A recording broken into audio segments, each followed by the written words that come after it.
What's up, everybody? The one or two of you that might be watching this. I don't know, maybe we'll have more down the line.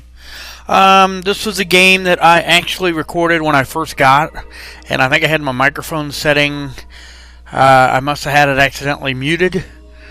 And so when I went to do the editing, I'm like, where is my commentary? And it wasn't there. So we're going to do this again now that I know how the game works and everything. Preparing. What are you preparing? And it's a little game called Animal Crossing Amiibo Festival. A lot of people, especially Nintendo fans, have heard of this one.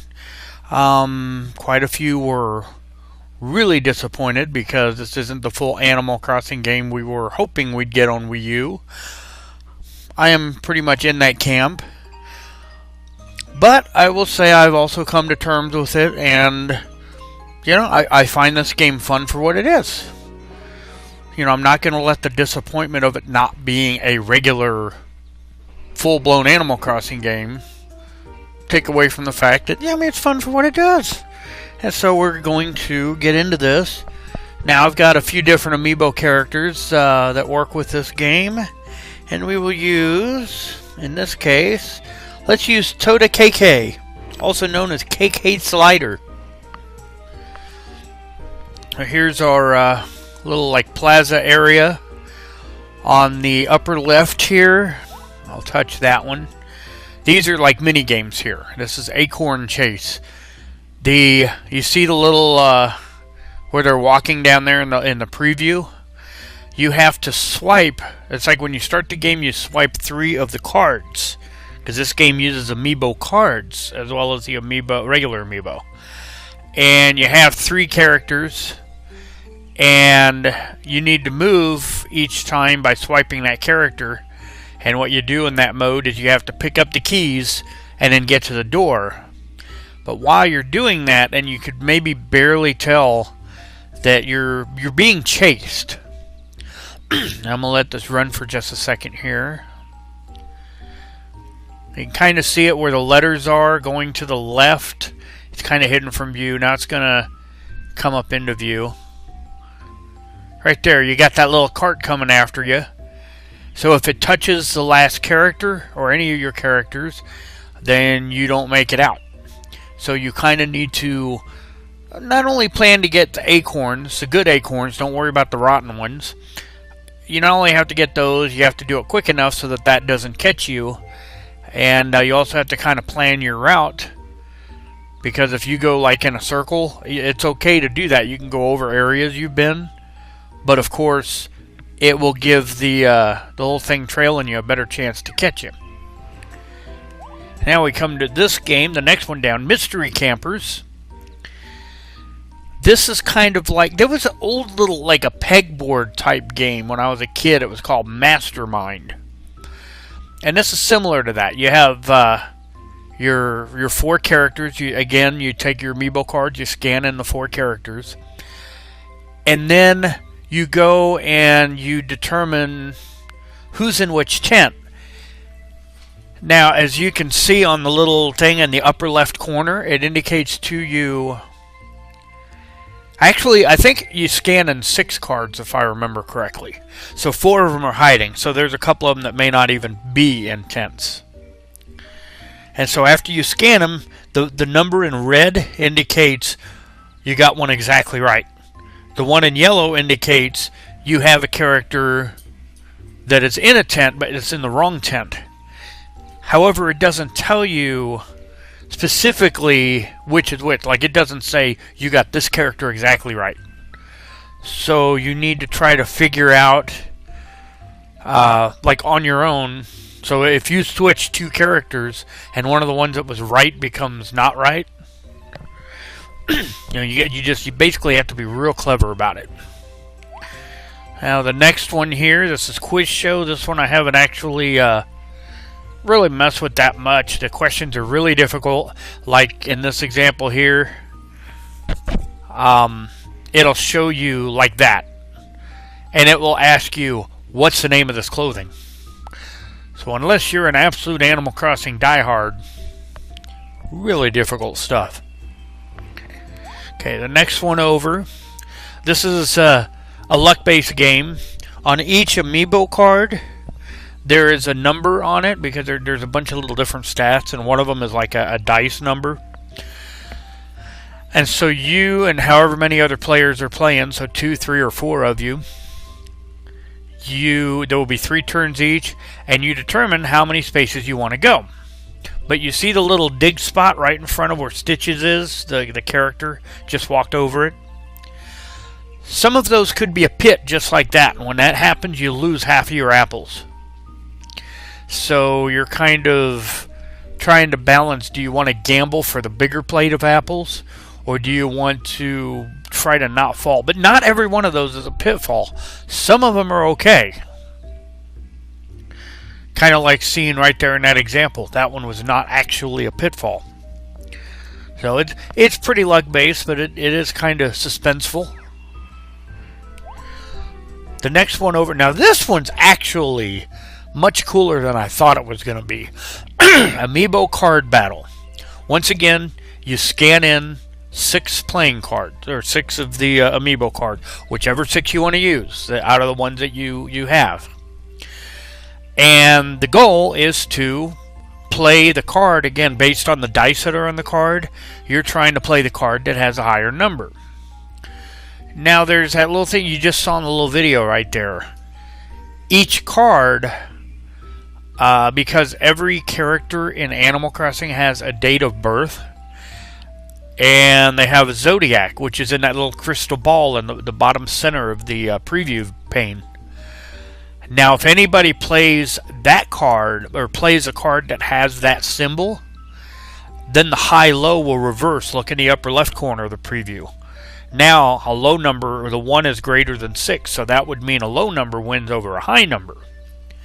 Now, here's one more thing that makes this mode here, this is the aspect that made it extra interesting to me.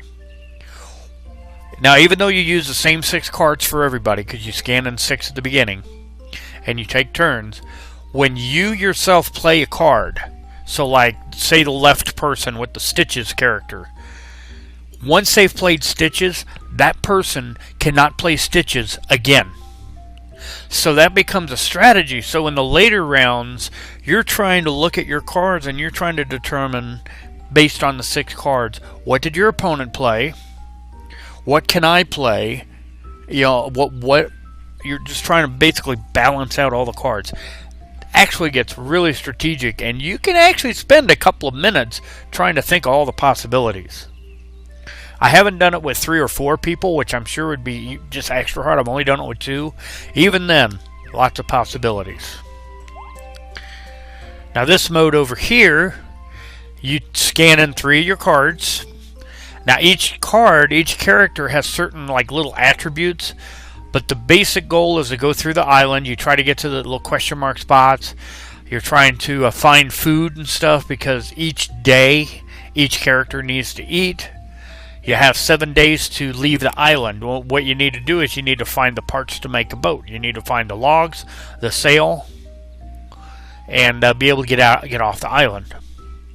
And it's kind of a strategic game. You can, I mean, it's designed for 1 player using 3 cards. Of course, you can make it a 2 or 3 player just by each person controlling 1 or 2 characters. So it's pretty cool. A lot of different levels in there. What do we got here? Resetti Bop. This one you need to scan the card of the character to make them bop. But the other thing is that you notice how there's the little symbols on each of the boppers. You can only bop a mole that you defeat. So if you've got the rock symbol and the paper comes up, well, you can't bop him. You can only bop the ones that you would defeat. So anyway, but we are going to go into the main mode here. Collect happy points and bells as you stroll through the town. Pretty fun little mode. It actually, I'm just going to show you this real quick. I'm not going to change anything. But with your Amiibo cards, you can populate your town and put certain characters in there, up to 8 of them. So if you have, here you can build houses for new residents, or features for the board game town. So what do you want to do?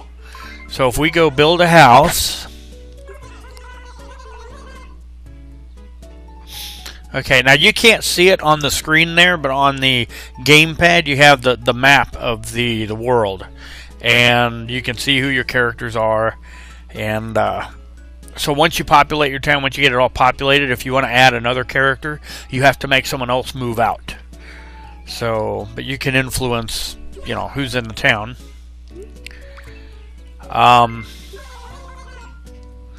Now this one, again, you can't see the gamepad here, but there's all kinds of little things you can put in. You know, flower bed, orchard, a lotus pond, Stonehenge, lighthouse, bamboo forest. There's just all kinds of things. And then when you put it in, basically it beautifies your town, and it also creates little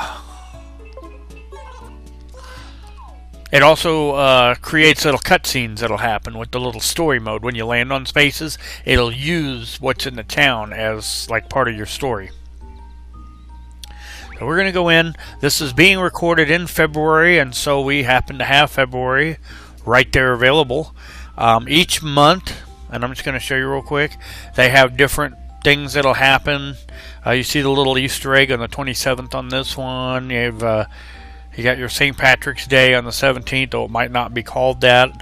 There's a fishing tournament on the 19th. You go to April, May. You know, so you have your different holidays, and a game is one calendar month, and everybody takes one turn. That's one day. So we'll go ahead and do February since this is being recorded in February.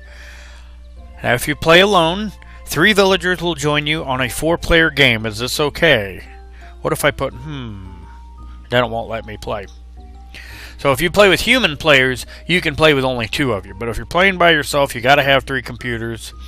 And I will be KK Slider.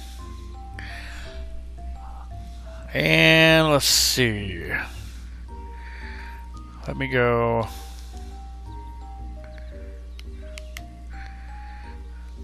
I want to go back. I want to pick different characters. Because the computer characters, there are 8 just generic characters, villagers that are in here, and you can name them. You can, you know, type in what their names are.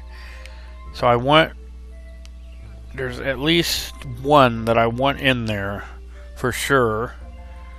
Let me go back again. There we go.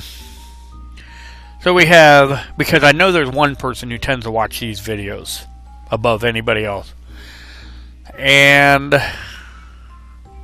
I'm not going to say his name yet. I'm just going to let it show on the screen, and so I will be going third. So yeah, turn order is just randomly based. As far as I can remember, the turn order will not change. There might be a shuffle. I'm not sure.